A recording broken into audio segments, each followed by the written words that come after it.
Você já sabe quais animes vão receber novas temporadas de janeiro?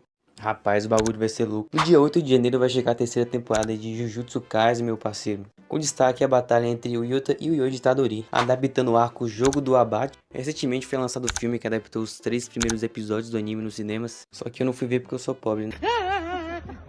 No dia 16 de janeiro, Frieren e a Jornada do Além volta com a segunda temporada. A Mega Frieren parte para o End ao lado de Fern e Stark, em sua jornada com várias batalhas épicas. No dia 14 de janeiro, o Shinoko terá sua terceira temporada. A Komachi se aproxima da sua grande oportunidade, enquanto o Ruby segue em busca da verdade. Esse anime que eu tive que pesquisar porque eu confesso que eu nunca vi esse anime na minha vida.